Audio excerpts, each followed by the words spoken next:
ناظرین کرام، اس ویڈیو میں ہم آپ کو بتائیں گے کہ کیسے حضرت علی علیہ السلام نے عمان میں جا کر ہاتھیوں کے ساتھ جنگ کی اور پھر حضرت علی علیہ السلام کے حکم سے ہاتھیوں نے کیسے پلٹ کر مشرکین کے اوپر حملہ کر دیا اور پھر کیسے حضرت علی علیہ السلام کو اس جنگ میں فتح حاصل ہوئی اور کیسے انہوں نے ایک بڑے ہاتھی کا سر تن سے جدا کر دیا۔ آپ سے گزارش ہے کہ ویڈیو میں آگے بڑھنے سے پہلے اس ویڈیو کو لائک، چینل کو سبسکرائب اور ویڈیو کو آگے شیئر لازمی کر دیں۔ جزاک اللہ۔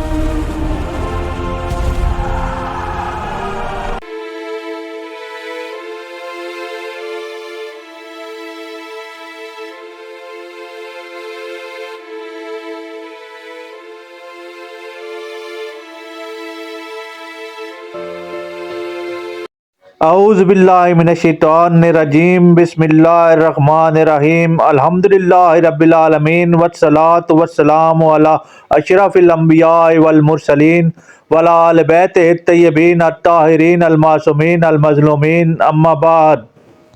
ناظرین کرام، حضرت علی علیہ السلام کو رسول صلی اللہ علیہ وآلہ وسلم نے جلندہ کے ساتھ جنگ کے لیے عمان روانہ فرمایا اور وہاں پر بہت بڑی جنگ ہوئی، یہاں تک کہ کندہ جلندہ کا غلام سفید ہاتھی پر سوار ہوا اور اپنے لشکر میں موجود 30 ہاتھیوں کے ساتھ مسلمانوں کے لشکر پر حملہ کیا۔ حضرت علی علیہ السلام جو اپنے گھوڑے پر سوار تھے، گھوڑے سے اترے اور پیدل چلتے ہوئے ان ہاتھیوں کے درمیان پہنچ گئے اور ان سے عربی میں گفتگو شروع کر دی۔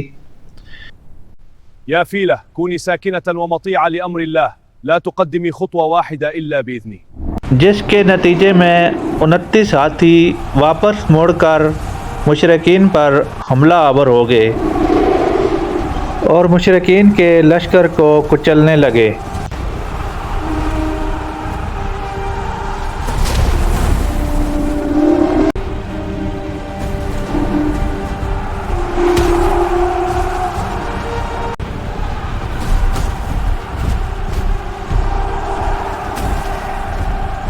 اور جنگ کرتے کرتے عمان کے دروازے تک جا پہنچے اور عمان کو فتح کر دیا۔ پھر واپس آ کر عرض کرنے لگے، یا علی، ہم سرکار محمد مصطفیٰ صلی اللہ علیہ وآلہ وسلم پر ایمان لا چکے ہیں، ماں سوائے اس سفید ہاتھی کے جو کہ ابھی تک ایمان نہیں لایا اور جنگ کر رہا ہے اور بپھرا ہوا ہے۔ آپ نے اس سفید ہاتھی کو آواز دی، وہ جیسے ہی رکا تو آپ نے وار کر کے اس کا سر تن سے جدا کر دیا اور سر دور جا کر گرا۔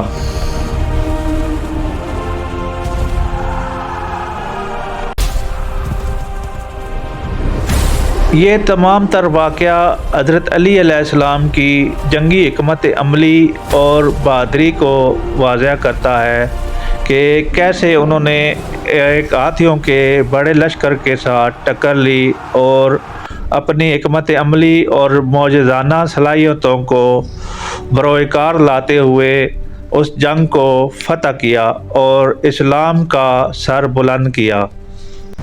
اللہ تعالی ہمیں ان اہل بیت علیہ السلام کو حقیقی معنوں میں سمجھنے اور ان کی معرفت حاصل کرنے کی توفیق عطا فرمائے۔ وما علینا الا البلاغ المبین۔